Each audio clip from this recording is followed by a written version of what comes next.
देखिए, कल हमने लाइव बैच डिस्कस करना शुरू किया, फिर उसके बाद हम लोगों ने एक अच्छी बात की कि भाई ये जो साइकोलॉजी वर्ड है, जिसे हिंदी में आप मनोविज्ञान कहते हैं, इसका पहला क्वेश्चन था ये साइकोलॉजी वर्ड जो हमें लिखा हुआ दिखता है वाकई किस भाषा का शब्द। According to promise class non stop चलेगी, एक अच्छे सिलेबस डिस्कशन के साथ हम लोग डिस्कस करेंगे और ये मुझे विश्वास है हर एक बच्चे को एक एक पॉइंट, एक एक वर्ड खोपड़ी में इंसर्ट होगा। ये मेरा अपना कॉन्फिडेंस है, मेरी अपनी तकनीक है। तो जो साइकोलॉजी शब्द हम लिखा हुआ देखते हैं, सचमुच वो ये तो खुद तो अंग्रेजी भाषा का शब्द है, लेकिन इस अंग्रेजी भाषा साइकोलॉजी शब्द की उत्पत्ति की कल हमने बात की दूसरे क्वेश्चन में कि भाई साइकोलॉजी शब्द की उत्पत्ति किस भाषा से हुई है, तो इसका बेस्ट एंड परफेक्ट आंसर हमेशा ग्रीक होगा। ये ग्रीक को हिंदी कन्वर्जन हम लोग यूनानी के नाम से जानते हैं, और ग्रीक और यूनानी जब नहीं मिले तो फिर आपको लैटिन के पास जाना होता है, अगर ये विकल्प हो। बहुत सारे लोगों को, बहुत सारे बच्चों को एक आदत पड़ी होती है कि सभी शब्दों की उत्पत्ति लगभग लैटिन से हुई है। दुनिया भर की गाइड बुक्स में दुनिया भर के टीचर्स, दुनिया भर के यूट्यूबर्स यही बताते और समझाते हैं, लेकिन नहीं, ऐसा नहीं है।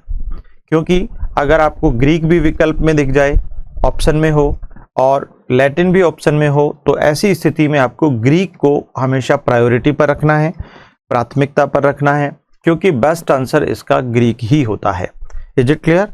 उसके बाद नेक्स्ट बात करते हैं। फिर हमने बात की इसकी उत्पत्ति की, हम कहानी पढ़ रहे थे कि ये जो वर्ड यहाँ पर साइकोलॉजी वर्ड है, वाकई ये ग्रीक और लैटिन से उत्पन्न हुआ, और ग्रीक और लैटिन के दो वर्ड्स थे, जिसका पहला वर्ड था साइकी, जिसको हम लोग दो प्रोनाउंसिएशन के नाम से जानते हैं, या तो साइकी कहें या फिर साइके कहें।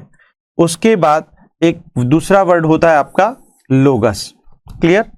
तो ये दोनों की दोनों वर्ड्स ग्रीक वर्ड्स कहे जाते हैं, और इसका बहुत अच्छा आपको एविडेंस, प्रमाण पेज नंबर 1 पर 11th NCERT में भी मिल जाएगा, जो सबसे प्रामाणिक पुस्तक है, सबसे ऑथेंटिक बुक है। क्योंकि आप अगर सुप्रीम कोर्ट तक भी ऐसे किसी प्रश्न को लेकर, विवादास्पद प्रश्न को लेकर आप वहां जाते हैं, तो वह भी उन गवर्नमेंट बुक्स को, उन NCERT की बुक्स को सबसे पहले प्रायोरिटी पर रखकर निश्चित रूप से एक जजमेंट देता है। तो फिर कहीं कोई दिक्कत वाली बात ही नहीं है, क्योंकि मैं पूरा NCERT आपको पढ़ाने वाला हूं, तो आपको मजा आएगा। निश्चित तौर पर सभी शिक्षक भर्ती परीक्षाओं को हम लोग टारगेट कर रहे हैं, चाहे वो PGT हो, TGT हो, PRT हो, BS टेट हो, UP टेट हो, CTET हो, ग्रेड 1, 2, 3 हो, ठीक है, इवन PTI ग्रेड हो 1, 2, 3, उन सभी एग्जाम्स को हम लोग टारगेट कर रहे हैं, कोई प्रॉब्लम नहीं है। ठीक है, चलिए बेटा। तो उसके बाद फिर हम लोगों ने बात की कि इस साइकी और साइकी का जो प्रोनाउंसिएशन आपको मिला, इसका मीनिंग आत्मा से लिया गया, लेकिन मैंने आपको एक बात और समझाई कि 17वीं सदी के लोग इस साइकी और साइके का प्रोनाउंसिएशन आत्मा से नहीं लगाकर मन से लगाने लगे। इसी प्रकार 19वीं सदी के जो मनोविज्ञानी थे, उन्होंने इसका संदर्भ, इसका रिलेशन किससे जोड़ दिया? चेतना के साथ जोड़ दिया। इसी प्रकार 20वीं सदी के लोगों ने इसका रिलेशन व्यवहार यानी बिहेवियर के साथ जोड़ दिया। क्लियर? लेकिन लोगस का मीनिंग सेम रहा सभी में, सभी एराज में। क्या रहा? स्टडी या फिर साइंस। इसीलिए वी कैन से आत्मा का अध्ययन या आत्मा का विज्ञान, इस विषय को नाम मिला, ख्याति मिली। कब? 16वीं सदी में। आगे चलकर इसे मन मस्तिष्क का अध्ययन करने वाला विषय, या फिर इसे चेतना का विषय, चेतना का अध्ययन करने वाला विषय, या फिर इसे व्यवहार का अध्ययन करने वाला विषय आगे चलकर माना गया। यहां तक हम लोगों ने कल डिस्कस कर लिया था। अब आगे की कहानी शुरू होती है यहां से। एक मनोविज्ञानी है जिनका नाम है एबिंगहॉस। Ebbinghaus, Ebbinghaus. एबिंगहॉस की जब बात आती है तो ये वाकई जर्मनी के रहने वाले थे। कहां के रहने वाले थे बेटा? जर्मनी के। बहुत सारी किताबों में एक्चुअली इनका जीवन का अधिकांश काल रूस में बीता, इसीलिए बहुत सारी गाइड बुक्स में इनको रूस का हुआ माना जाता है। लेकिन जन्म की जब बात आती है तब तो इनका जर्मनी टाइम माना जाएगा, जर्मनी ही जगह माना जाएगा। तो ये जर्मन थे। एक और अच्छी बात यहां पर इनके साथ आती है कि इन्होंने, इनका अगर टाइमिंग की हम बात करें तो 1850 से लेकर 1850 से लेकर 1909 तक का इनका समय रहा है। कब तक का? 1850 से लेकर 1909 तक का इनका टाइमिंग है। ये आगे चलकर बर्लिन यूनिवर्सिटी में एज ए प्रोफेसर नियुक्ति हुए। ठीक है। एक अच्छी बात इनके संदर्भ में पढ़ी जाती है, इन्होंने यहां पर लगभग 2300, लगभग 2300 यानी 2300 वर्ड्स, शब्दों का, वर्ड्स या शब्दों का प्रयोग मनोविज्ञान में किया है।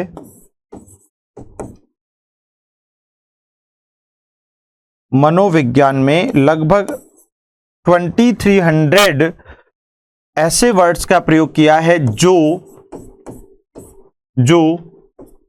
व्यर्थ हैं,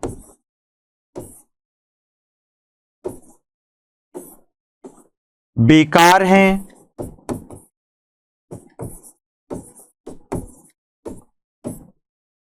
रूड हैं,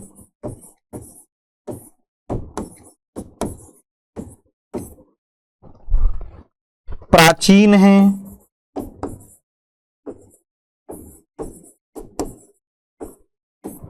आउटडेटेड हैं।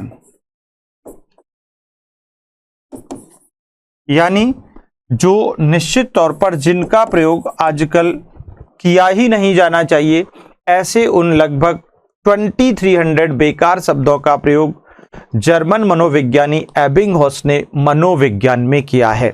एक बार ऐसा क्वेश्चन पूछ लिया गया, सीधा डायरेक्ट क्वेश्चन उठाया गया, मनोविज्ञान में व्यर्थ के शब्दों अथवा बेकार शब्दों का प्रयोग किसने किया था? तो आपका आंसर हो जाएगा एबिंगहॉस ने। कहां से थे? जर्मनी से थे। आगे चलकर इनका जीवन काल रूस में व्यतीत हुआ, तो बहुत कुछ लेखक या कुछ विद्वान या कुछ जो गाइड बुक्स मिलती हैं उनमें रूस भी इनके साथ मिल जाता है, लेकिन परफेक्ट आंसर आपको जर्मन होगा। क्लियर है? उसके बाद यहां पर हमने पढ़ा कि आउटडेटेड ऐसे शब्द जो लगभग जिनकी संख्या 2300 है, लगभग जिनकी संख्या 2300 है, ऐसे उन बेकार शब्दों का प्रयोग इन्होंने मनोविज्ञान में किया है। एक बहुत अच्छी बात यहां पर इनके साथ और जुड़ जाती है कि भाई आगे चलकर जब हम एबिंगहॉस की बात करते हैं तो एबिंगहॉस के बारे में एक अच्छा कथानक यहां पर हमको देखने को मिलता है, पढ़ने को मिलता है कि भाई एबिंगहॉस एक ऐसे व्यक्ति भी थे, एबिंगहॉस अपने आप में एक ऐसे व्यक्ति भी थे जिन्होंने मनोविज्ञान में तो इन शब्दों का प्रयोग किया ही है, लेकिन इसके साथ साथ जब हम एबिंगहॉस की और बहुत सारी बातें पढ़ते हैं तो निश्चित तौर पर हमें समझ में आता है कि ऐसा इन्होंने क्यों किया। भाई ऐसा इन्होंने क्यों किया? तो इसके पीछे सीधा सा तर्क इनका यही था कि निश्चित तौर पर ये जो शब्द हैं कहीं ना कहीं कभी विपरीत अर्थ में, कभी सार्थक अर्थ में मनोविज्ञान को परिभाषित करने का कार्य करते हैं। और जब मनोविज्ञान को परिभाषित करने का कार्य करते हैं तो इनका यूज मनोविज्ञान के क्षेत्र में किया जाना चाहिए, ऐसा इनका मानना था, ऐसा इनका बतलाना था। इस कारण इन्होंने मनोविज्ञान में लगभग 2300 शब्दों का, बेकार शब्दों का यूज कर लिया। तो कुल मिलाकर आपका जो क्वेश्चन पूछेगा, प्राचीन, रूढ़, व्यर्थ, बेकार शब्दों का प्रयोग किसने किया था मनोविज्ञान में? एबिंगहॉस ने किया था। ये बात आपको ध्यान रखनी चाहिए। एबिंगहॉस को हम यहाँ पर क्यों लेकर आए? क्योंकि इन्होंने एक बहुत अच्छी बात कही थी मनोविज्ञान के बारे में। एबिंगहॉस की अगर अपन बात करें तो एबिंगहॉस मनोविज्ञान के बारे में एक अच्छी बात बतलाते हैं, और वो बात कौन सी है? वो है, ये कहते हैं कि ये मनोविज्ञान का जो इतिहास है ना, हिस्ट्री, मनोविज्ञान का इतिहास यानी ये जो हिस्ट्री है वाकई दो श्रेणियों में डिवाइडेड है। हिस्ट्री ऑफ साइकोलॉजी,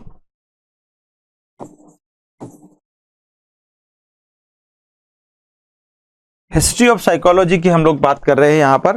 तो मनोविज्ञान का इतिहास वाकई दो श्रेणियों में डिवाइडेड है। बहुत सारी बुक, बहुत सारे लेखक, बहुत सारे विद्वान ऐसा बतलाते हैं कि मनोविज्ञान का इतिहास तो 4 श्रेणियों में बटा हुआ है। मतलब उन एराज को जब 16वीं सदी, 17वीं सदी, 19वीं सदी और 20वीं और 21वीं सदी की जब बात की जाती है तो उन 4 कालों में, 4 कालखंडों में मनोविज्ञान के इतिहास को लोग डिवाइड कर देते हैं। ये गलत है, ये बिल्कुल गलत आंसर है, क्योंकि वो तो मनोविज्ञान की विकास यात्रा है, वो तो मनोविज्ञान के विकास के आयाम हैं, वो तो मनोविज्ञान की विकास की अवस्थाएं हैं, ना कि मनोविज्ञान का इतिहास। मनोविज्ञान का इतिहास तो 2 श्रेणियों में बटा हुआ है। जो पहली श्रेणी है आपकी, वो है पूर्व वैज्ञानिक काल। पहली श्रेणी कौन सी है?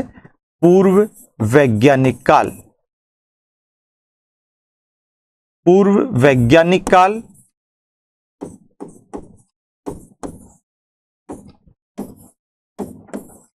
और दूसरा है उत्तर वैज्ञानिक काल।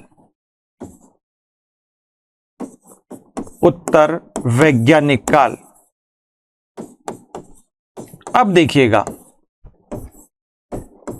उत्तर वैज्ञानिक काल, अब वास्तव में ये जो पूर्व वैज्ञानिक काल और उत्तर वैज्ञानिक काल दिख रहा है आपको, ये इंपॉर्टेंट बात यहां पर ये है, समझिएगा मैं क्या कहना चाह रहा हूं। यहां पर एबिंगहॉस मनोविज्ञान के इतिहास की कहानी को जब डिवाइड करते हैं तो ये इतिहास मनोविज्ञान का 2 कैटेगरीज में डिवाइडेड है, और इन दोनों कैटेगरीज को एबिंगहॉस एक बहुत अच्छी उक्ति के साथ डिफाइन करते हैं। और एबिंगहॉस कहते हैं कि भाई मनोविज्ञान का जो इतिहास है ना,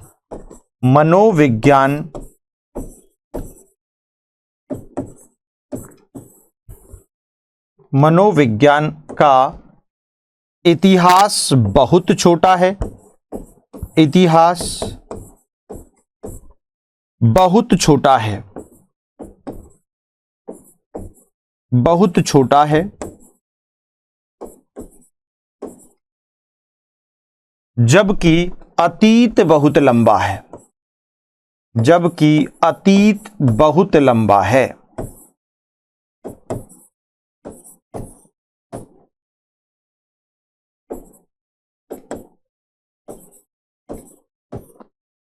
ये देखिएगा, यहां पर ओवरऑल ये क्वेश्चन भी ऑलरेडी अच्छे लेवल के एग्जाम्स में पुटअप किया जा चुका है। देखिएगा, ये क्वेश्चन ऑलरेडी पुटअप किया जा चुका है कि ऐसे कौन मनोविज्ञानी हैं जो मनोविज्ञान के इतिहास को बहुत छोटा कहते हैं और मनोविज्ञान के अतीत को बहुत लंबा कहते हैं।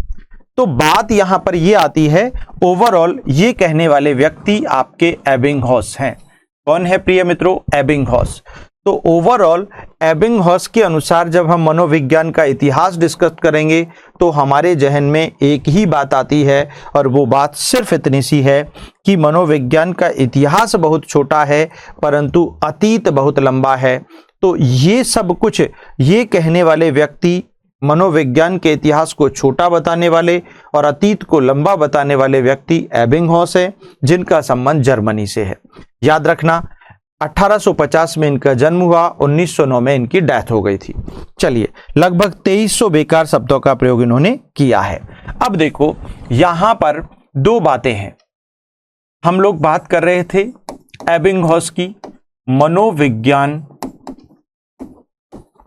का ये जो इतिहास है ना, इतिहास बहुत छोटा है। ये एक अच्छी बात थी यहां पर, इतिहास बहुत छोटा है। अब बहुत छोटा है ये बात तो ठीक है, लेकिन क्यों छोटा है इसके पीछे क्या कारण है भाई? क्यों छोटा है, इसके पीछे क्या कारण है? अतीत बहुत लंबा है। डायरेक्ट ऐसे कैसे डेफिनेशन आ चुकी है ऑलरेडी, और किसी भी एग्जाम में पुनः आ सकती है, फिर आ सकती है। ठीक है बेटा, चलिए, अतीत बहुत लंबा है। अब एक क्वेश्चन यहां पर दो बन जाते हैं हमारे पास। पहला क्वेश्चन तो ये है कि भाई ये अतीत और इतिहास होता क्या है? What about history? हिस्ट्री क्या है और अतीत क्या है?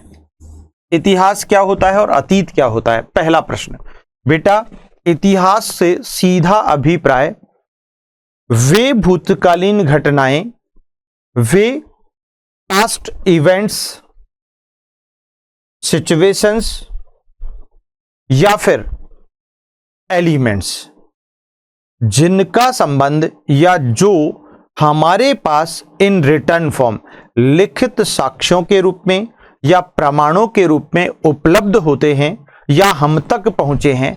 फॉर एग्जाम्पल, अगर आपके पास कोई भी बुक आज आप पढ़ रहे हो तो वो लिखित में है, वो रिटर्न फॉर्म में है, और वो आपके पास कैसे आकर पहुंची? आपके पूर्वजों ने, हमारे एंसेस्टर्स ने उसको प्रमाणित किया, उसको ऑथेंटिसिटी प्रोवाइड की, उसके बाद वो आप तक और हम तक पहुंची। तो सचमुच वो जो कुछ भी लिखा हुआ है, चाहे वो 500 साल पहले का लिखा हुआ हो, चाहे वो 200 साल पहले का लिखा हुआ हो, लेकिन आप तक और हम तक जो लिखित में पहुंचा है, निश्चित तौर पर वो किसी न किसी ऐतिहासिक घटना का विवरण है। ठीक है, तो वास्तव में इतिहास वही है जिसके लिखित साक्ष्य और प्रमाण हम तक पहुंचे हैं, या आज हम जिनको लिखित और तथ्यों, लिखित प्रमाणों के रूप में, तथ्यों के रूप में, एविडेंसेस के रूप में आज पढ़ रहे हैं, दैट इज कॉल्ड हिस्ट्री, वो इतिहास है। और ठीक ऐसे ही मनोविज्ञान का इतिहास बेटा, निश्चित तौर पर मनोविज्ञान का इतिहास 16वीं सदी से प्रारंभ होता है। यानी दुनिया की किसी भी बुक को आप पढ़ेंगे तो आपको यही आंसर मिलेगा, 16वीं सदी से लेकर आज तक का जो समय है वही मनोविज्ञान का इतिहास है। From 16th century to till today, आज तक का जो टाइमिंग है, तो आप लगा सकते हो 16वीं सदी से 21वीं सदी, लगभग 500 सालों का, लगभग 500 सालों का, 500 ईयर्स, लगभग 500 वर्षों का मनोविज्ञान का क्या है बेटा? इतिहास है। तो ये एक अच्छा प्रश्न बन गया है। यहां पर बहुत सारे लोग आपसे पूछ सकते हैं, आपसे भाई आप कहां पर साइकोलॉजी पढ़े हो? पहला प्रश्न ये आता है, तो आप कहेंगे सर संजय सर से पढ़े हैं हम लोग। तो भाई आप लोगों को से पूछा कि what is the meaning of psychology, psychology का मीनिंग क्या है? आपको टीचर बनने से पहले साइकोलॉजी क्यों पढ़नी पड़ रही है? साइकोलॉजी पढ़ना क्यों जरूरी है? साइकोलॉजी का मीनिंग क्या होता है? इसका ओरिजिन कैसे हुआ था? ऐसे बहुत सारे क्वेश्चंस आपसे लोग पूछ सकते हैं, और ऐसी सिचुएशन में अगर आपने उनको रिस्पॉन्ड नहीं किया, अगर आपने उनको सटीक अर्थ नहीं समझाया, अगर आपने उनको according to situational meaning provide नहीं किया, तो निश्चित तौर पर यू आर फेलर। फिर प्रश्न चिन्ह पर किस पर लगेगा? मुझ पर लगेगा कि यार संजय सर ने आपको क्या पढ़ाया, जब आप साइकोलॉजी का ही मीनिंग नहीं जानते, उसका ओरिजिन कैसे हुआ, उसका कैसे समय, उसका किस किस ढंग से उसकी जानकारी हमें प्राप्त होती है। हम एक मूल विषय पढ़ रहे हैं और उसकी बेसिक पृष्ठभूमि हमें नहीं आती, जहां से क्वेश्चंस भी ऑलरेडी आ चुके हैं। एबिंगहॉस का आ चुका है, एबिंगहॉस की परिभाषा आ चुकी है, मनोविज्ञान का इतिहास बहुत छोटा है और अतीत बहुत लंबा है। किसने कहा है? एबिंगहॉस ने। हर एक प्रश्न एग्जाम में, टीचर ग्रेड एग्जाम्स में, भारतवर्ष के डिफरेंट जो भी सेगमेंट हैं टीचर्स के, उन सभी में ऐसे प्रश्न ऑलरेडी पुटअप किए जा चुके हैं। तो फिर हमें छोड़ना कुछ भी नहीं है, इजी कुछ नहीं है। हो सकता है आपने पढ़ा हो, लेकिन बेटा आप उसको बार बार रिमाइंड करें, क्योंकि दिमाग से चीजें निकल जाती हैं। इसीलिए इस क्लास का बेनिफिट क्या है? आपको इस क्लास को 10 बार, 15 बार, 20 बार सुनने का मौका मिलेगा। ये एक अच्छी बात है, तो आप पढ़ें आराम से, ठीक है। उसके बाद यहां पर बात आती है, तो लगभग कितने वर्षों का मनोविज्ञान का इतिहास है? 500 ईयर्स का, मतलब लगभग 500 साल पुराना मनोविज्ञान का इतिहास है। तो फिर अतीत क्या है? फिर एक नया प्रश्न बन गया भाई, इतिहास यानी मनोविज्ञान के लिखित प्रमाण जो आपको मिल रहे हैं ना, साक्ष्य जो मिल रहे हैं, वो लगभग 500 सालों के ही मिल रहे हैं। 16वीं सदी से वो शुरू होते हैं और आज तक वो खत्म हो जाते हैं। वो मनोविज्ञान का इतिहास है, क्योंकि ये लिखित रूप में हमें मिलता आ रहा है, ठीक है। और जबकि यहां पर अतीत की अगर अपन बात करें, अतीत बहुत लंबा है। इसका कहने का अर्थ क्या था? अतीत लंबा है यानी वे प्राचीन कालीन घटनाएं, वे एंशिएंट या पास्ट टाइम, जिसका हमारे पास लिखित में कोई प्रमाण ही नहीं है, कोई एविडेंस ही नहीं है, कोई फैक्ट ही नहीं है, कोई इंसिडेंट ही नहीं है, कोई एलिमेंट ही नहीं है, किसी प्रकार का कोई कंटेंट अवेलेबल नहीं होता है। That is called the ancient time of psychology. वही मनोविज्ञान का अतीत है।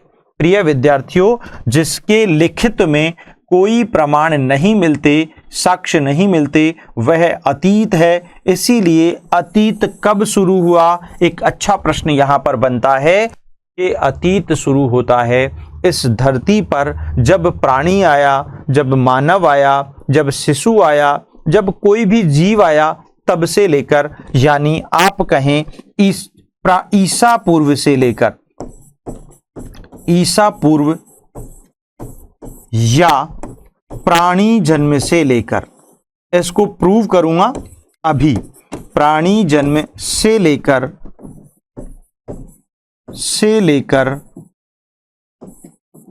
16वीं सदी तक, से लेकर 16वीं सदी तक,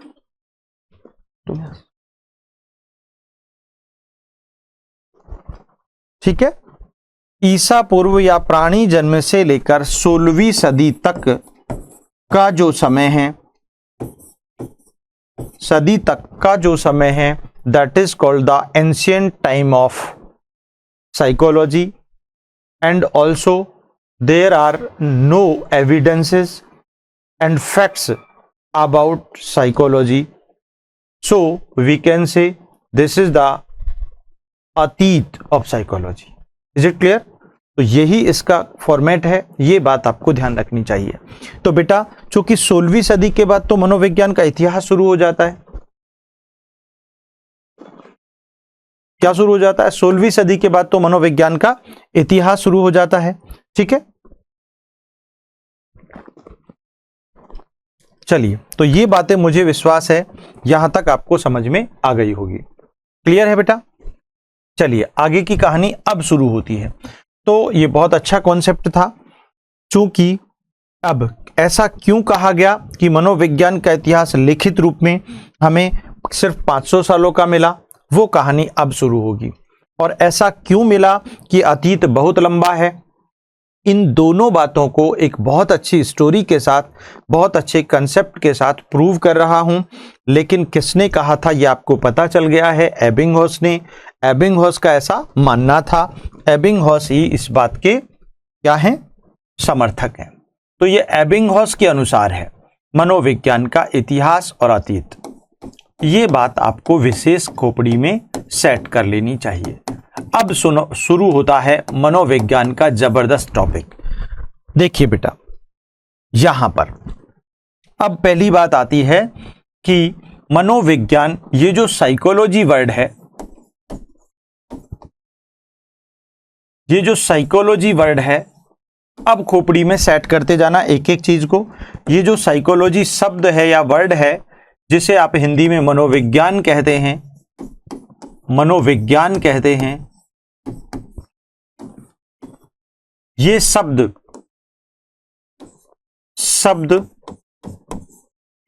जब शब्द की बात आती है, सर्वप्रथम सबसे पहले 1590 में 1590 में प्रयोग किया गया। प्रयोग किया गया। पहला फैक्ट। भाई आपसे अगर क्वेश्चन पूछा जाए ये साइकोलॉजी शब्द पहली बार दुनिया में पहली बार फर्स्ट टाइम कब प्रयुक्त किया गया, कब इसका यूज किया गया, किसने किया था, वो भी हम लोग डिस्कस करेंगे। तो 1590 में इस वर्ड का पहली बार प्रयोग हुआ। भाई किसने किया था प्रिय मित्रों? 1590 में सबसे पहले इसका प्रयोग यानी प्रयोगकर्ता अगर हम पढ़ें तो प्रयोगकर्ता रूडोल्फ गोइकल थे। कौन थे प्रिय मित्रों? रूडोल्फ गोइकल। रूडोल्फ गोइकल। रूडोल्फ गोइकल थे। ठीक है। रूडोल्फ गोइकल का संबंध ये यूनानी दार्शनिक थे। ये क्या थे बेटा? यूनान के रहने वाले थे और इसीलिए इनको यूनानी कहा गया। और मूल रूप से ये एक दार्शनिक थे, ये एक फिलोसफर थे। सिंपल सी भाषा में मैं हर एक वर्ड को इंग्लिश ट्रांसलेशन भी कर रहा हूं, तो जो विद्यार्थी इंग्लिश से रिलेटेड हैं या इंग्लिश में जिनको साइकोलॉजी चाहिए, मैं निश्चित तौर पर कंप्लीट आपको सेगमेंट इंग्लिश में भी प्रोवाइड साथ साथ कर रहा हूं। अगर लिखित में भी चाहिए तो वो भी आपको मिल जाएगा। ठीक है। तो रूडोल्फ गोइकल जो कि ग्रीक फिलोसफर थे, तो ग्रीक फिलोसफर होने के नाते मैंने लिख दिया यहां पर यूनानी दार्शनिक, हिंदी में इसी को आप लोग ग्रीक फिलोसफर भी कह सकते हैं। बात एक ही है, मैं आपको पहले ही बता चुका हूं।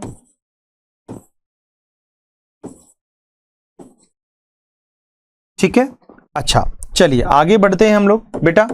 तो यहां पर रूडोल्फ गोइकल ने एक फेमस बुक लिखी थी। इनकी प्रसिद्ध पुस्तक थी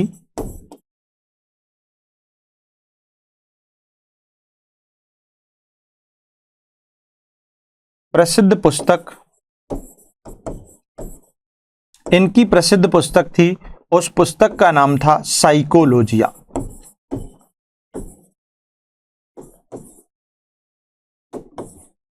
ये प्रसिद्ध पुस्तक जो साइकोलॉजिया थी, इसी प्रसिद्ध पुस्तक में इन्होंने 1590 में ये लिखी गई थी और 1590 में इसी पुस्तक में इन्होंने पहली बार साइकोलॉजी शब्द का 1590 में इसी पुस्तक में पहली बार इन्होंने साइकोलॉजी शब्द का प्रयोग किया है। ध्यान रखना है आपको, यानी रूडोल्फ गोइकल जो कि ग्रीक फिलोसफर थे, इन्होंने फर्स्ट टाइम पहली बार इस वर्ड का प्रयोग अपनी फेमस बुक साइकोलॉजिया में 1590 में किया था। कब किया था? 1590 में किया था।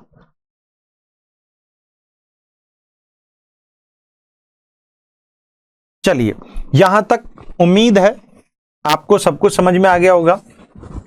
अब एक प्रश्न और बनता है बेटा, इस 1590 को हम कौन सी सदी में काउंट करेंगे? तो इसको मैं समझा देता हूं। 1590 का मतलब हो गया 16वीं सदी। 16वीं सदी, 16th सेंचुरी। आपको कैसे पता लगा? भाई सीधी सी बात है, यहां पर एक सदी में 100 साल होते हैं, एक सेंचुरी में 100 ईयर्स होते हैं, 100 साल होते हैं। तो निश्चित तौर पर यहां पर 1500 साल यानी 15 सदियां तो गुजर गई हैं और फिर 1500 साल प्लस 90 साल, तो 15 सदियां तो गुजर चुकी हैं, निकल चुकी हैं। और ये 90 साल कौन सी सदी के? 16वीं सदी के। भाई अगर यहां पर 1301 भी होता तो 1301 को हम 14वीं सदी कहते, 1501 होता तो भी 16वीं सदी कहते, क्योंकि 1300 साल तो निकल चुके हैं, यानी 13 सदियां पूरी हो चुकी। और वो एक साल जो 1301 आपने कहा, वो एक साल जो है वो वाकई 14वीं सदी का है, वो 14th सेंचुरी का है। तो ठीक ऐसे ही ध्यान रखना चाहिए। भाई इसका सिंपल सा कॉन्सेप्ट अगर हम ऐसे भी पढ़ सकते हैं, मान लो आपकी क्लास का एक स्टूडेंट है, रामू, श्यामू, मोहन, सोहन जो भी है, गीता, सीता, तो मान लो उसका आज बर्थडे है और वो आज 20 ईयर्स कंप्लीट उसके हो गए हैं। कितने हो गए? 20 ईयर्स कंप्लीट हो गए हैं। अब कल वापस जब वो हमारी क्लास में वापस आता है तो आज 20 ईयर्स कंप्लीट हो चुके हैं, लेकिन कल जब वो हमारी क्लास में आएगा तो 20 साल यानी 20 ईयर्स कंप्लीट कल ही हो गए थे, और आज जब आया है तो 20 साल का हो गया, तो वो एक दिन का है, 21वें साल का है, 21 का है, 21वें साल का है। इस कारण ठीक वैसे ही आप पढ़ते हैं कि भाई 50 साल कंप्लीट हो चुके हैं और ये 90 ईयर्स हमारी 16वीं सदी। रटो मत चीजों को, समझो। Because of you are the next teachers, because of आपको अपने बच्चों को ऐसे जिस स्कूल में आप जाने वाले हैं वहां पर वो बच्चे छोटे होंगे, चीजों को अंडरस्टैंड करो, अच्छे एग्जाम्पल्स को रिलेट करो अपनी लाइफ से, बच्चों की लाइफ से, तो साइकोलॉजिस्ट आप कहलाएंगे, तो एक अच्छे टीचर आप कहलाएंगे, एक बेस्ट टीचर आप बनेंगे, एक आइडियल टीचर आप बनेंगे निश्चित तौर पर। तो ये आपको बात ध्यान में रख लेनी चाहिए कि 16वीं सदी, अब आपकी खोपड़ी घूम गई होगी कि यार 16वीं सदी से मनोविज्ञान का इतिहास शुरू होता है और वो आज तक चलता है, ये तो एबिंगहॉस ने कहा था। तो ठीक इसी कारण भैया जब ये साइकोलॉजी शब्द ही पहली बार 16वीं सदी में लिखा हुआ मिलता है, इसके प्रमाण मिलते हैं, तभी से तो मनोविज्ञान का इतिहास शुरू होगा। भाई इतिहास क्या है? जहां से या जब से मनोविज्ञान की कुछ फैक्ट्स, कुछ घटनाएं, कुछ तथ्य हमें लिखित और प्रामाणिक रूप में प्राप्त हुए, तब से मनोविज्ञान का इतिहास शुरू हुआ। इसीलिए वी कैन से गाइस 1590 से मनोविज्ञान का इतिहास शुरू होता है, यही कहना था एबिंगहॉस का। इसीलिए 1590 से लेकर आज तक का जो टाइमिंग है वो एक छोटा सा समय है, लगभग 500 सालों का, 500 ईयर्स का। उस छोटे से समय को मनोविज्ञान का इतिहास कहा एबिंगहॉस ने कि वह बहुत छोटा है, और इसके पीछे यही तर्क था। तो ये कहानी यहां से शुरू हुई, इसीलिए मैंने पहले उसको समझाया आपको। तो आपको 4-5 क्वेश्चन यहां पर क्लियर हो गए होंगे। मनोविज्ञान शब्द या साइकोलॉजी शब्द सबसे पहले 1590 में यूज किया गया। यूज करने वाले या प्रयोग करने वाले व्यक्ति रूडोल्फ गोइकल थे, जो कि संबंधित थे ग्रीक फिलोसफर के रूप में इन्हें जाना जाता था। ठीक है, इनकी फेमस बुक थी साइकोलॉजिया। इस साइकोलॉजिया बुक को ही इन्होंने कब राइट किया? 1590 में। इसीलिए इस साइकोलॉजिया बुक में ये शब्द पहली बार लिखा गया 1590 में। इस कारण मनोविज्ञान शब्द के लिखने की बात यहां पर 1590 में हमें प्राप्त होती है। ठीक है बेटा, अब आगे की कहानी शुरू होती है यहां से। अब एक क्वेश्चन आता है 1590 या 16वीं सदी, दोनों एक ही बातें हैं, हम ऐसा पढ़ सकते हैं। 1590 कह दो या फिर 16वीं सदी कह दो। से पहले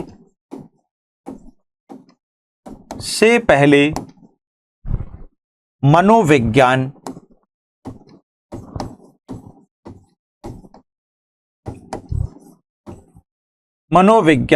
था या नहीं? Question mark. भाई प्रश्न बहुत अच्छा है, क्वेश्चन बहुत अच्छा है। एक क्वेश्चन बनता है कि 1590 या 16वीं सदी से पहले, क्योंकि पहली बार शब्द कब लिखा हुआ मिलता है हमको? भाई 1590 वाली कहानी तो इतिहास बना देती है, और इतिहास में नहीं पढ़ा रहा हूं मैं, तो आपको वो तो सिर्फ इतना सा बताया कि भाई मनोविज्ञान शब्द पहली बार 1590 में यूज किया गया। अब मैं उससे पहले की यानी अतीत पहले पढ़ा रहा हूं, फिर इतिहास हम लोग पढ़ेंगे ही, क्योंकि इतिहास तो आज तक का है, तो आज तक का मनोविज्ञान तो हम लोग सीखने ही वाले हैं।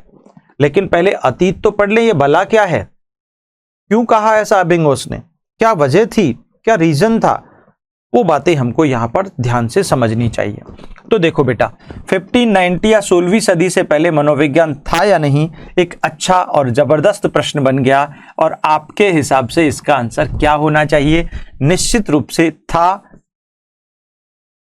यस था, ये आपका आंसर आ गया। मनोविज्ञान तो था, लेकिन किस रूप में था, ये एक नया प्रश्न बन गया।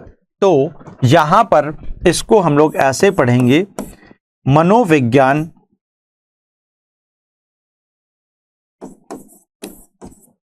16वीं सदी से पूर्व से पहले, बिफोर 16th सेंचुरी से पहले दर्शन शास्त्र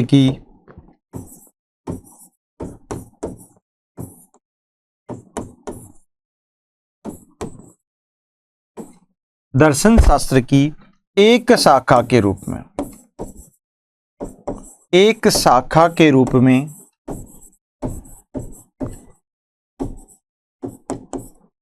विद्यमान था।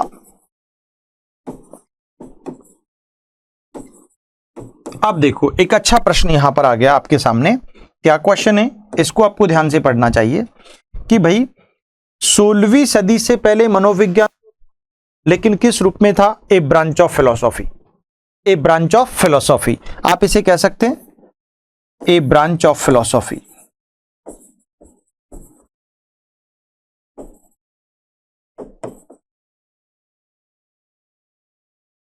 Is called psychology.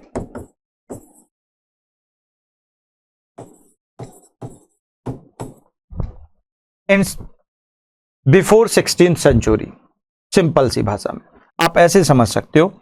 मतलब यहां पर 16वीं सदी से पहले मनोविज्ञान क्या था? एक शाखा के रूप में विद्यमान था। और बेटा इस शाखा को भी एक नाम से जाना जाता था। और ये नाम क्या था? इस शाखा का नाम मैं तीर का निशान ले जाके एरो से समझा रहा हूं, मानसिक दर्शन या मनोदर्शन। मानसिक दर्शन या फिर मनोदर्शन के नाम से इसे पढ़ा और जाना जाता था।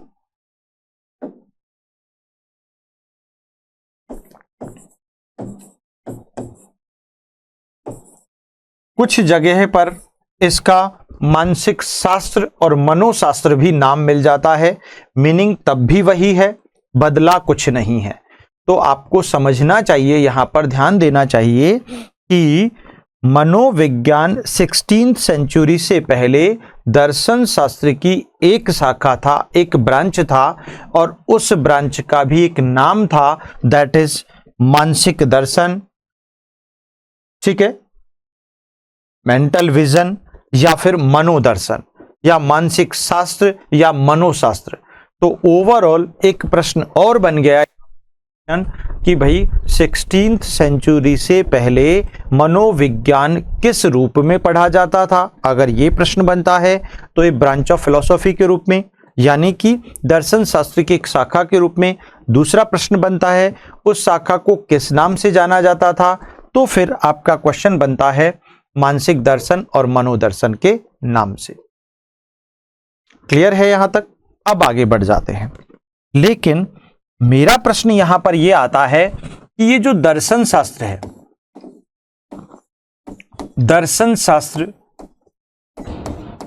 की उत्पत्ति, दर्शन शास्त्र की उत्पत्ति, दर्शन शास्त्र की उत्पत्ति कब हुई थी? तो इसका प्रश्न यहां पर आ जाता है लगभग चौथी पांचवी सदी में। चौथी पांचवी सदी में, ऐसा कुछ विद्वान कहते हैं, चौथी पांचवी सदी। और कुछ कहते हैं कि नहीं, ईसा पूर्व हुई थी। कब हुई थी बेटा? ईसा पूर्व हुई थी। कुछ लोग ऐसा बतलाते हैं। तो ऐसी स्थिति में जब हम बात करते हैं यहां पर, तो आपको समझ में आ रहा होगा, आपने पढ़ा होगा कि यार चौथी पांचवी सदी के आसपास का टाइमिंग, लगभग तीसरी चौथी के आसपास का टाइमिंग आपका किसका माना जाता है? अरस्तु का माना जाता है, प्लेटो का माना जाता है, सोक्रेट्स का माना जाता है। तो उस टाइम के आसपास ये लोग हुए और इन्होंने दर्शन शास्त्र के उन कंसेप्ट्स को, दर्शन शास्त्र की अवधारणाओं को दुनिया के सामने रखा। इस आधार पर इन सभी फिलोसफर्स में से एक व्यक्ति हुए एरिस्टोटल, अरस्तु, जो कि यूनानी दार्शनिक थे। और इन अरस्तु को ही, चलिए देखिएगा, तो चौथी पांचवी सदी, या दूसरा विकल्प मिलता है ईसा पूर्व। तो हम दोनों को ही पढ़ लेते हैं। हम दोनों को ही ध्यान में रखते हैं। तो एक हमारा नया प्रश्न बन गया कि यार दर्शन शास्त्र जैसे फिलॉसफी जैसे जो इंडिपेंडेंट सब्जेक्ट है, उस इंडिपेंडेंट सब्जेक्ट का ओरिजिन ही लगभग 4वीं-5वीं सदी में हुआ या फिर ईसा पूर्व हुआ। तो फिर एक प्रश्न बन गया, तो फिर एक नया क्वेश्चन बन गया कि भाई मनोविज्ञान मनोविज्ञान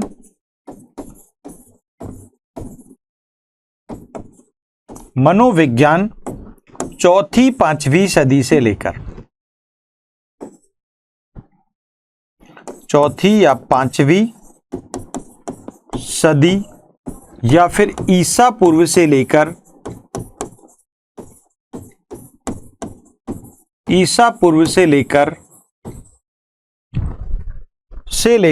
1590 तक, 1590 या फिर 16वीं सदी, मीनिंग एक ही है, सदी तक। तो बेटा आप देखें 1590 या 16वीं सदी तक, 16वीं सदी तक मनोविज्ञान किसकी शाखा रहा? किसकी शाखा रहा? दर्शन शास्त्र की एक शाखा के रूप में पढ़ा जाता रहा। सिंपल सी भाषा में बात यह हो गई कि यार जब से दर्शन शास्त्र का ओरिजिन हुआ ना, दर्शन शास्त्र का ओरिजिन तब से 16वीं सदी तक तो मनोविज्ञान उसकी ब्रांच के रूप में था। वह सिंपल सा एक ट्री था, एक पेड़, और उसकी एक शाखा निकल कर आई, उसकी एक ब्रांच निकल कर आई, और वो ब्रांच तब तक बना रहा जब तक वो पेड़ हरा भरा रहा, तब तक रही। लेकिन एक समय ऐसा आया कि अब उस ब्रांच वो इतनी बड़ी हो गई कि अब उसने स्वयं ने एक नए ट्री का रूप ले लिया। वो समय अलग है, उस समय की हम बात करेंगे, लेकिन उससे पहले तो वो उस पेड़ की, उस ट्री की एक सिर्फ ब्रांच थी। क्लियर? तो वही चीज हम यहां पर डिस्कस कर रहे हैं। तो 1590 या 16वीं सदी तक ये ब्रांच ऑफ फिलोसॉफी के रूप में ही पढ़ा जाता रहा। क्या? आपका मनोविज्ञान। तो फिर एक नया प्रश्न यहां पर बनता है कि सर ये दर्शन शास्त्र के जनक तो अरस्तु थे। दर्शन शास्त्र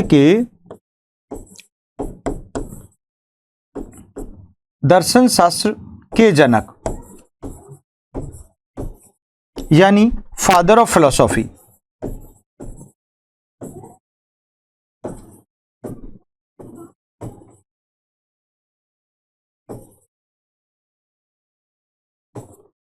फादर ऑफ फिलोसॉफी कौन है? अरस्तु है। अरस्तु जो कि यूनानी दार्शनिक थे, ग्रीक फिलोसफर थे।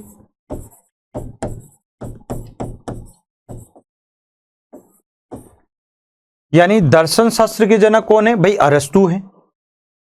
दर्शन शास्त्र के जनक कौन है? अरस्तु हैं। आगे चलकर एक नया प्रश्न बनेगा, और आपका मनोविज्ञान भी दर्शन शास्त्र की एक शाखा था। तो फिर एक प्रश्न बनता है कि सर वाकई दर्शन शास्त्र के जब पिता जनक हैं तो मनोविज्ञान के जनक भी पिता हो गए, और बात बिल्कुल सही है, लेकिन ऐसा क्यों? वो बातें हम लोग करेंगे आगे।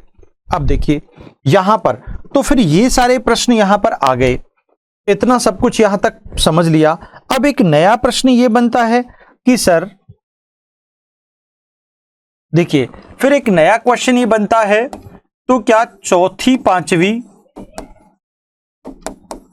सदी या ईसा पूर्व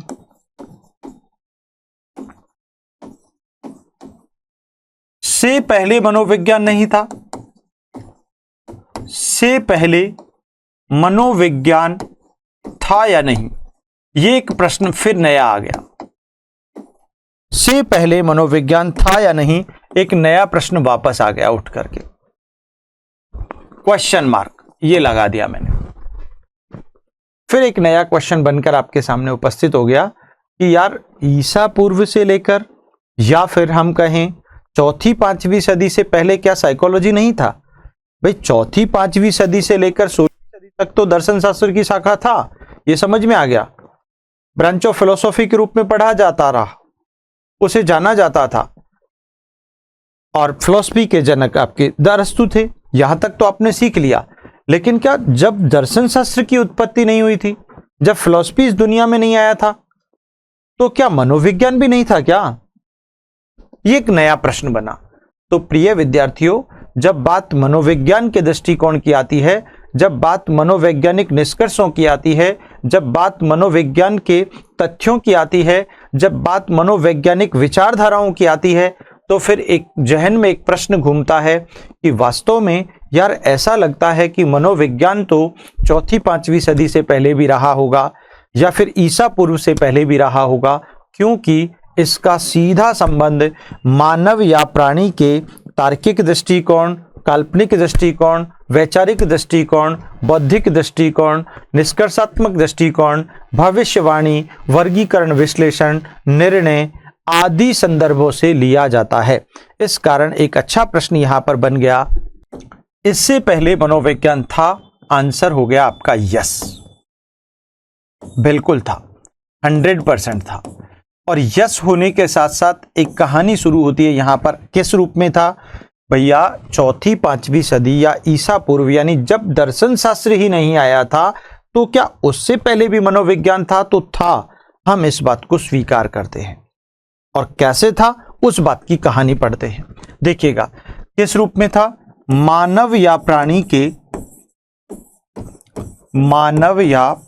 के तर्क, चिंतन, कल्पना, विचार, सोच,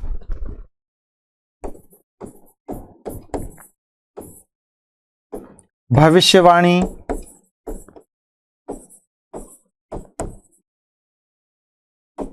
निष्कर्ष, निर्णय, वर्गीकरण, विश्लेषण,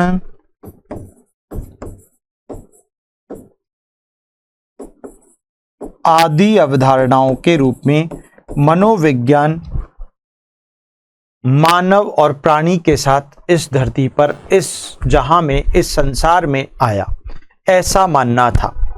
अब देखो भाई, मैंने यहां पर लिख तो दिया मेरे हिसाब से, क्योंकि किताबों में तो आपको लिखा हुआ मिलेगा ही नहीं। क्यों नहीं मिलेगा? क्योंकि मैं तो एबिंगहॉस के अनुसार आपको मनोविज्ञान का अतीत पढ़ा रहा हूं, और अतीत के कोई लिखित प्रमाण मिलते नहीं है, क्योंकि अतीत जिसका कोई लिखित प्रमाण ना हो वो अतीत है, और इतिहास जिसका कोई भी लिखित प्रमाण हो इतिहास है। ये तो मैं पहले ही आपको बता चुका हूं। तो ये मनोविज्ञान की अतीत की कहानी हम लोग पढ़ रहे हैं, और वास्तव में ये अतीत की कहानी ये बयां करती है कि जिसे लोगों ने सुनकर हम तक पहुंचाया, जो किंवदंतियों के माध्यम से चला आया, जो जनश्रुतियों के आधार पर आगे बढ़ता रहा, यानी जिसका लिखित में तो कोई प्रमाण नहीं है। मैंने आपको एक बात कह दी, आपने अपने बच्चों को कह दी, आपके बच्चों ने नेक्स्ट जनरेशन को कह दी, तो शुरू तो मैंने की थी ना। और वो 5वीं और 6ठी पीढ़ी, 10वीं पीढ़ी, 12वीं पीढ़ी, 15वीं पीढ़ी, 100वीं पीढ़ी तक वो बात सुनते सुनते सुनते सुनते पहुंच गई, उसका कोई लिखित प्रमाण नहीं है। तो that is called the ancient time of psychology, अतीत काल मनोविज्ञान का। यही तो एबिंगहॉस कहते हैं, मैं नहीं कहता, एबिंगहॉस कहते हैं। लेकिन जब मुझे यह समझ में आया कि वास्तव में इस धरा पर, इस संसार में, इस पृथ्वी पर जब मानव आया, जब प्राणी आया, तो उसके साथ कई सारे चीजें जुड़कर आई। जैसे वो कल्पना, क्या पढ़े लिखे लोग ही कल्पना कर सकते हैं? नहीं, अनपढ़ लोग भी कर सकते हैं। क्या पढ़े लिखे लोग ही अच्छा तर्क देते हैं? नहीं, अनपढ़ लोग भी देते हैं। आपने देखा होगा, भारत तो गांवों का देश है, जहां पर बहुत सारे अनपढ़ लोग, जहां पर गांवों में कोई विवाद हो जाते हैं तो गांवों की जो पंचायतें बुलाई जाती हैं, तो उन पंचायतों में ऐसे कई अनपढ़ लोग होते हैं जो शानदार डिसीजन मेकर होते हैं, बहुत गजब का डिसीजन देते हैं। वहां पर भी वाद विवाद प्रतियोगिता होती है, बहस होती है, जिरह होती है, और फिर एक अच्छा निर्णय निकल कर आता है अनपढ़ लोगों के द्वारा। आप सोचिएगा, तो वाकई ये बात साबित होती है कि वास्तव में मनोविज्ञान इस दुनिया में प्राणी जन्म के साथ आया। इसके एग्जाम्पल्स मैं आपको सिखा देता हूं। पहला एग्जाम्पल आप समझिएगा। मान लो एक बार एक महिला थी, जो अपनी दूसरी पड़ोसन के यहां पर घर जाती है और पड़ोसन के वहां पर एक छोटा सा बच्चा था। वो छोटा बच्चा रोजाना पालने में खेलता, वह उसको अपनी गोदी में लेती, वो पड़ोसन आकर के, और वो उसे खूब देर तक खिलाती। ये सिलसिला, खिलाने का सिलसिला, बच्चे के साथ मनोरंजन करने का सिलसिला, बच्चों के साथ एक्टिविटीज करने का सिलसिला, बच्चे को वात्सल्य देने का सिलसिला लगभग 15 दिनों तक चलता रहा। अब 16वें दिन जब वह पड़ोसन उस बच्चे को खिलाने वहां पर आई तो वह बच्चा पहले से ही पालने में लेटा लेटा क्या कर रहा था, लात और घूंसे चला रहा था, अपने हाथ पैरों को मूव कर रहा था, और वो भी गजब के अंदाज में। तो वो महिला खड़ी खड़ी उस बच्चे को देख रही थी बहुत देर से कि वो कैसे एक्टिविटीज कर रहा है, पालने में लेटा लेटा कैसे मारधाड़ कर रहा है, कैसे अपने हाथ पैरों को मूव कर रहा है। वो देखे जा रही थी, देखे जा रही थी, देखे जा रही थी। देखते देखते फिर उसने उसको उस दिन खिलाया भी नहीं, गोदी में भी नहीं लिया, और वो वापस जाने लगी। लेकिन जाते जाते उस बच्चे की मां को क्या कहकर जाती है कि भाभी जी ध्यान रखना, ये बच्चा जो है ना आपका, आगे चलकर बहुत ज्यादा शैतान बनेगा, ऐसा बनेगा, वैसा बनेगा। आप ताज्जुब करेंगे, वो महिला जो पड़ोसन उनको उस बच्चे को खिलाने आती थी बिल्कुल निरा अनपढ़ थी, पूरी इलिटरेट थी, जिसने कभी स्कूल देखा तक नहीं, जिसने कभी साइकोलॉजी का नाम तक नहीं सुना। वो महिला 15 दिनों की उन एक्टिविटीज के साथ जब 16वें दिन भी वो बच्चे की एक्टिविटीज को देखे जा रही थी, उसके बाद उसने उन 16 दिनों के उसके बच्चे के व्यवहार को ऑब्जर्वेशन कर उस बच्चे के बारे में भविष्यवाणी कर दी। आप ताज्जुब करेंगे, भविष्यवाणी कर दी, और सचमुच आगे चलकर वो बच्चा वैसा ही बनता है। इसका मतलब वो अनपढ़ महिला भी उसको वैज्ञानिक दृष्टिकोण है। और तभी तो आपके और हमारे पूर्वजों ने कहावत भी बना दी। क्या कहावत बना दी? एक प्रोवर्ब बन गया कि पूत के पैर पालने में ही दिख जाते हैं। ये सच्चाई है कि उस पूत के पैर उस पड़ोसन ने, मां तो देखती है, मां तो अच्छे से बहुत अच्छी भविष्यवाणी कर सकती है, चाहे कितनी भी अनपढ़ मां क्यों ना हो, लेकिन एक पड़ोसन ने सिर्फ 10-15 दिन की एक्टिविटीज के आधार पर उस बच्चे के बारे में भविष्यवाणी कर दी। आप ताज्जुब करेंगे। तो फिर ये कहावत चरितार्थ होती है, ये सार्थक होती है, ये यूटिलाइज होती है हमारे जीवन में कि पूत के पैर पालने में दिख जाते हैं। और ये बात भी सच है कि आज आपके पेरेंट्स, मेरे पेरेंट्स, हम सबके पेरेंट्स, क्या हम जो भी करतूत कर रहे हैं, जो भी कारनामे कर रहे हैं, जो भी एक्टिविटीज कर रहे हैं, क्या उनको पता नहीं है? सब कुछ पता है। एक मां जिसने अपने बच्चे को 9 महीने पेट में रखा, और जब वो 8वें 9वें महीने में वो बच्चा जब मां के पेट में लात घूंसे चला रहा था ना, मां को तभी से आभास होने लगा, तभी से फील होने लगा, और मां ने तभी से कहना शुरू कर दिया कि ये तो बहुत शैतान बनेगा। अंदर ही वो इतनी सारी एक्टिविटीज कर रहा है। तो उस आधार पर फिर वो बड़ा हुआ, और आगे चलकर वही बच्चा जब 2 साल का हुआ तो मां से उसने खिलौना मांगा। मान लो ये मार्कर एक खिलौना है, मां से उसने खिलौना मांगा, या वो मां के हाथ में जो था, जो भी वस्तु थी, उसको मांगा। तो मां को पहले से ही पता था अगर मैंने ये वस्तु नहीं दी तो ये क्या करेगा, ये किचन के सारे बर्तन रोड पर फेंक देगा, ये बहुत तेज चीख कर रोने लगेगा। मां को एडवांस पता है, जो कि अनपढ़ मां है, जिसने कभी स्कूल तक नहीं देखा, और मां के पेट में जब वो था, मां तब से ही भविष्यवाणी करना उसने शुरू कर दिया। तो क्या उन्हें साइकोलॉजी नहीं आती? आती है। ये गलतफहमी बिल्कुल निकाल देना कि आप लोग पढ़ रहे हैं, आप टीचर ग्रेड की तैयारी कर रहे हैं, आप सिर्फ एग्जाम पास करने की तैयारी कर रहे हैं। आपका टारगेट उस एग्जाम को क्रैक करना है। अदरवाइज साइकोलॉजी तो उन अनपढ़ लोगों को भी आती है। हमारे दादाजी, हमारी दादी मां, हमारे पापा, हमारे पेरेंट्स, वो भी बहुत अच्छा तर्क देते हैं, बहुत अच्छी भविष्यवाणी कर सकते हैं, बहुत अच्छा निर्णय लेते हैं, बहुत अच्छा चीजों को समझते और सोचते हैं उनके बारे में। तो क्या उन्हें मनोविज्ञान नहीं आता? आता है। तो इसका मतलब आज हम जो गुल खिला रहे हैं, आज हम जो कारनामे कर रहे हैं, आज हम जो भी कर रहे हैं, क्या माता पिता को पता नहीं है? सब पता है।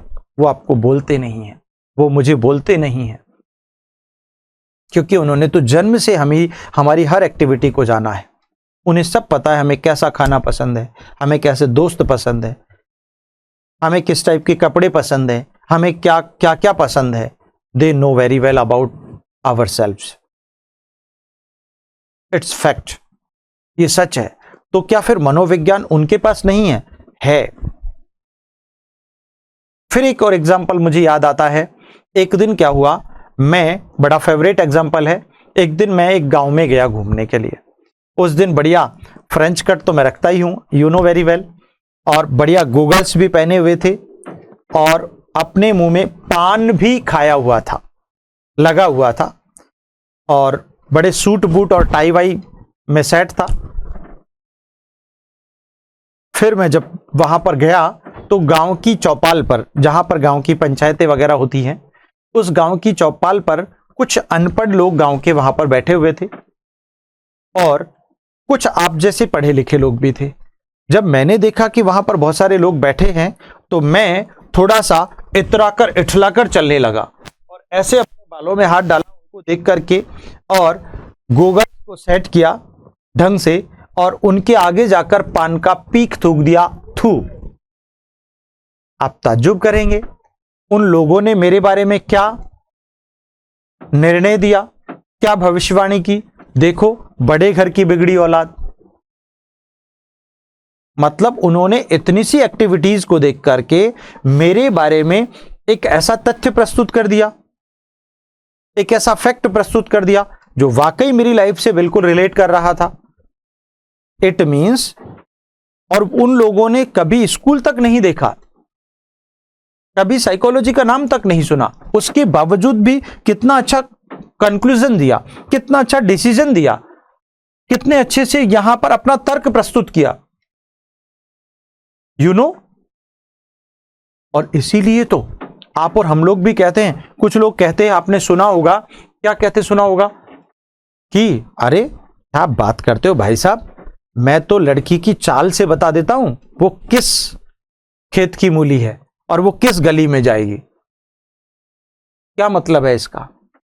इसका मतलब वही है कि वो अनपढ़ व्यक्ति भी आपकी चाल के बारे में एक बयां कर रहा है।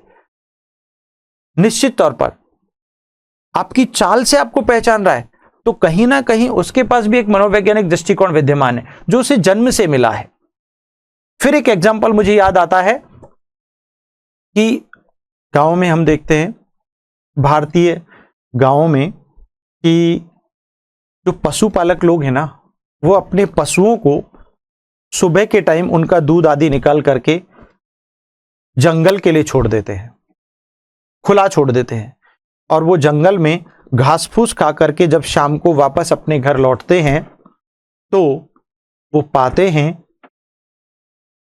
जब शाम को वो लौट रहे थे गोधूली वाला के समय, तब वो पाते हैं कि दिन में बहुत तेज बारिश हुई थी और बारिश के कारण बीच में जहां पर वो आए तो रास्ता जो था वहां पर एक पानी का बहुत बड़ा बहाव क्षेत्र बन गया था, एक नाला बन गया था बड़ा, जहां से पानी बहुत तीव्र गति से बह रहा था।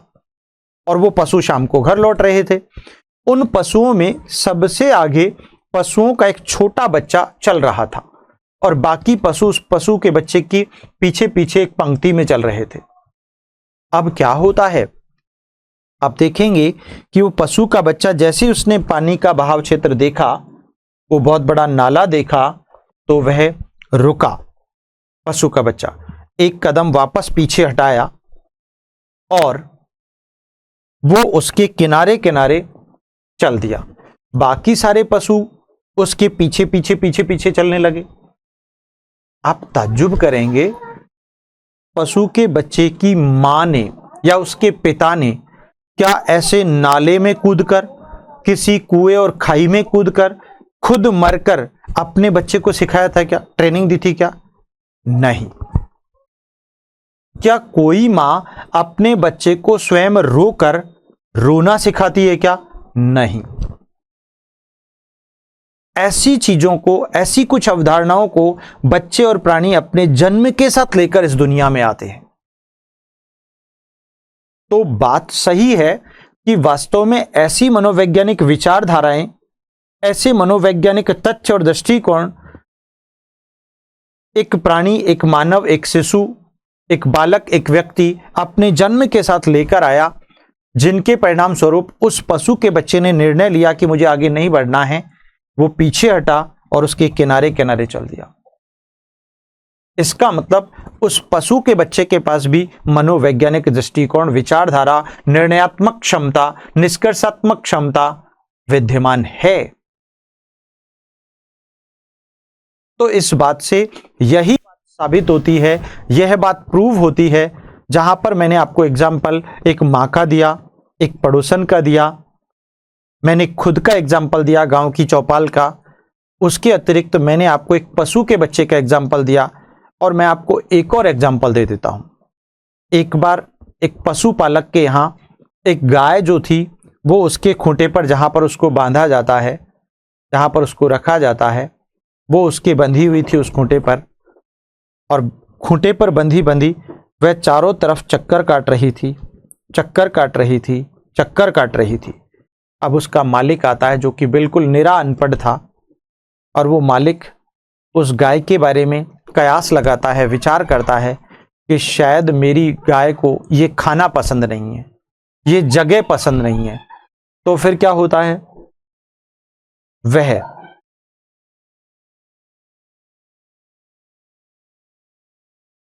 आप सोचिएगा, तो अब क्या होता है कि वह उस गाय को दूसरी जगह पर बांध देता है, नई जगह पर, और उसे नया खाना डाल देता है। उसके बावजूद भी वो नहीं खाती, फिर भी दूसरी नई जगह पर चक्कर काटती है, चक्कर काटती है, चक्कर काटती है।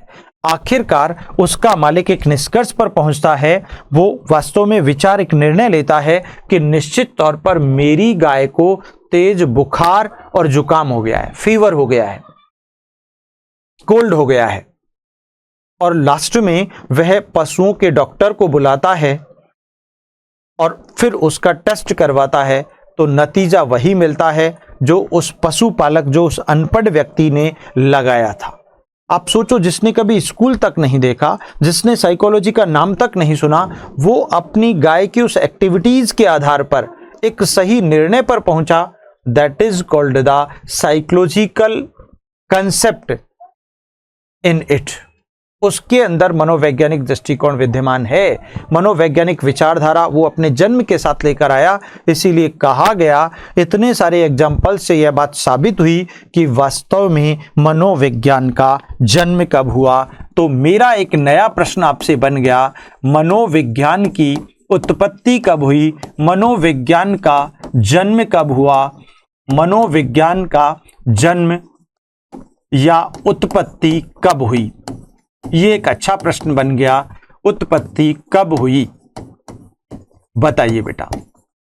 आप तो इतना सा ध्यान रख लेना, मेरी ये जो क्लास है ना, ऐसी रामबाण क्लास है, इसको आपको 5 बार 10 बार सुनने का मौका, नोट्स वोट्स मारो गोली, ये तो सब लिखे हुए जो पढ़ा रहा हूं ना बोर्ड पर, वो सब दे दूंगा, एक एक टॉपिक के एक एक बिंदु के दे दूंगा।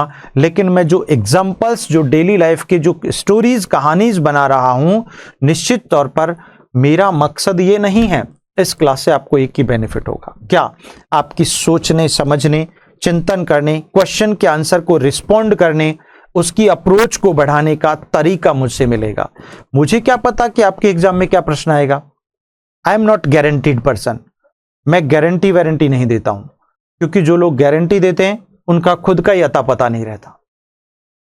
मैंने आपको गारंटी दे दी, 30 में से 30 क्वेश्चन, 100 में से 100 नंबर आपको मिलेंगे, 20 में से 20 नंबर आपको मिलेंगे, और 15 दिन मैंने आपको पढ़ाया, पैसे आपसे ले लिए, उसके बाद मैं खुद ही गायब हो गया। मान लो ईश्वर ना करे, कभी कोई मेरे साथ कोई हादसा हो गया और मैं 6 महीने के लिए बेड रेस्ट चला गया, फिर आप बैठे बैठे मुझे गाली दोगे, साला हमको गारंटी देके गया था, खुद का ही अता पता नहीं। So there is no guarantee. लेकिन मेरा विश्वास, मेरा वादा, मेरा कमिटमेंट, मेरी संभावना और मेरे कंटेंट की संभावना आपकी जीत दर्ज करेगी। आपको एक एक प्रश्न आपकी खोपड़ी से आंसर निकलने लगेंगे।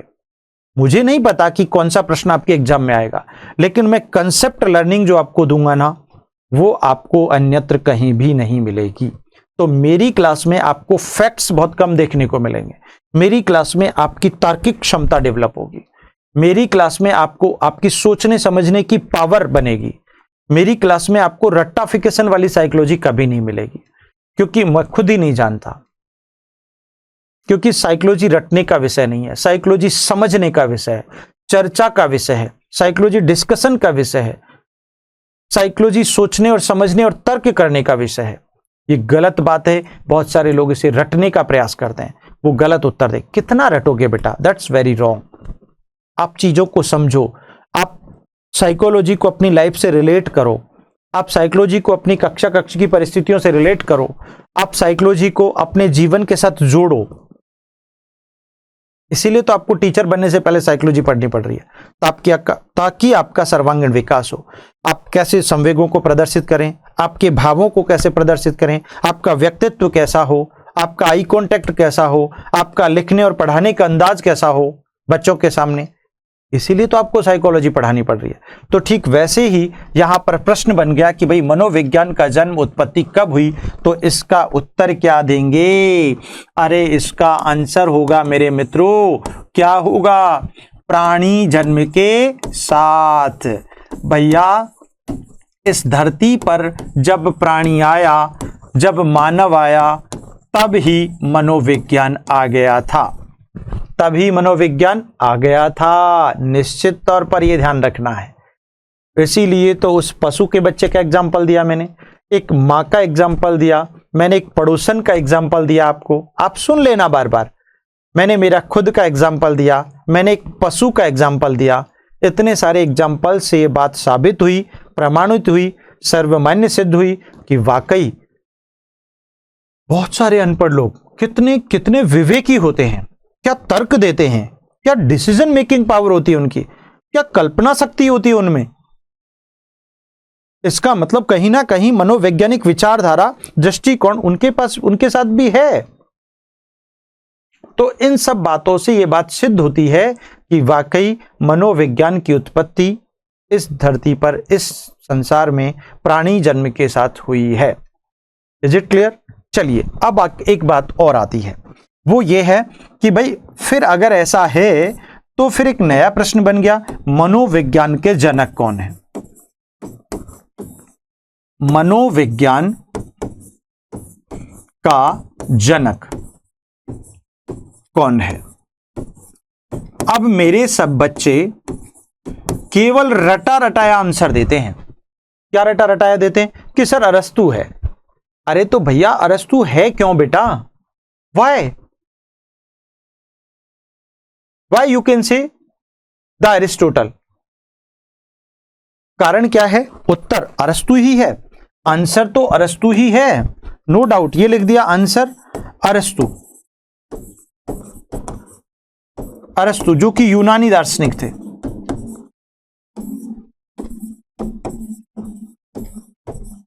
इट्स फैक्ट, कोई डाउट नहीं है, यूनानी दार्शनिक थे, अरस्तु ही हैं, ये बिल्कुल परफेक्ट है।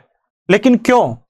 क्योंकि अब क्योंकि में आप सीख लो यहां पर, क्योंकि इन सभी अवधारणाओं, क्योंकि इन सभी अवधारणाओं को, क्योंकि इन सभी अवधारणाओं को जो मैंने सर्किल किया है, इन सभी तर्क, चिंतन, कल्पना, विचार, निष्कर्ष, भविष्यवाणी, निर्णय आदि इन सभी अवधारणाओं को सबसे पहले दर्शन शास्त्र की एक शाखा के रूप में, दर्शन शास्त्र के जनक यही है, दर्शन शास्त्र की एक शाखा के रूप में लिपिबद्ध यानी लिखने का काम अरस्तु ने किया था। वापस सुनो, क्योंकि उपरोक्त सभी अवधारणाएं जो मैंने सर्किल की थी, उन सभी अवधारणाओं को सबसे पहले लिखने का काम अरस्तु ने किया था, वो भी दर्शन शास्त्र की एक शाखा के रूप में। इसी कारण मनोविज्ञान का जनक अरस्तु को कहा जाता है। किसको कहा जाता है बेटा? अरस्तु, एरिस्टोटल को कहा जाता है। ये बात खोपड़ी में सेट कर लो। हाँ, कई बार इनके लिए प्रश्न ऐसा भी बन जाता है, आदि जनक कौन है, आदि जनक, ठीक है, या फिर प्राचीन जनक पूछ ले आपसे, या फिर आपसे प्रारंभिक जनक कह दे, प्रारंभिक जनक कह दे, तो इन सब का उत्तर एक ही होगा और आपका आंसर अरस्तु ही होगा। बात एक ही है भाई, पहले जनक, प्राचीन जनक, आदि जनक, प्रारंभिक जनक, यही है। ठीक है, तो दो बातें समझ में आ गई। मनोविज्ञान का जनक कौन, अरस्तु। और हां, एक और प्रश्न आ जाता है यहां पर, मनोविज्ञान की जननी कौन है, मनोविज्ञान की जननी कौन है, जननी कौन है। तो जननी की जब बात आती है तो आपका आंसर दर्शन शास्त्र होगा, दर्शन शास्त्र, फिलॉसॉफी। मनोविज्ञान की जननी कौन है, तो आपका आंसर क्या हो गया बेटा, दर्शन शास्त्र। क्लियर हो गया। तो मनोविज्ञान की जननी हम लोगों ने पढ़ लिया, दर्शन शास्त्र है। मनोविज्ञान का जनक हमने पढ़ लिया, अरस्तु है। क्यों है ये भी हमने सीख लिया। तो ओवरऑल यहां तक आपके मनोविज्ञान की अतीत की कहानी संपन्न होती है, पूरी होती है प्रिय विद्यार्थियों। अब चूंकि नेक्स्ट क्लास में हम लोग मनोविज्ञान के इतिहास की कहानी शुरू करेंगे। आज एबिंगहॉस के अनुसार मनोविज्ञान का अतीत क्या है, कब से इसका शुरू हुआ, कैसे इसका प्रादुर्भाव हुआ, आखिर क्यों इसे प्राणी जन्म के साथ उत्पन्न हुआ माना जाता है, इन सब बातों को लेकर आज की क्लास में मैं आया। और मुझे उम्मीद है मेरे प्यारे विद्यार्थियों को, मेरे प्यारे शिक्षकों को ये क्लास पसंद आई होगी और हर एक क्लास आपकी इससे बढ़कर होगी। ठीक है, तो आज की क्लास में इतना ही। यहां पर आपके मनोविज्ञान की अतीत की कहानी पूरी होती है। मनोविज्ञान का अतीत, मनोविज्ञान का अतीत समाप्त यहां पर हो जाता है। ठीक है, तो आज के लिए इतना ही। धन्यवाद।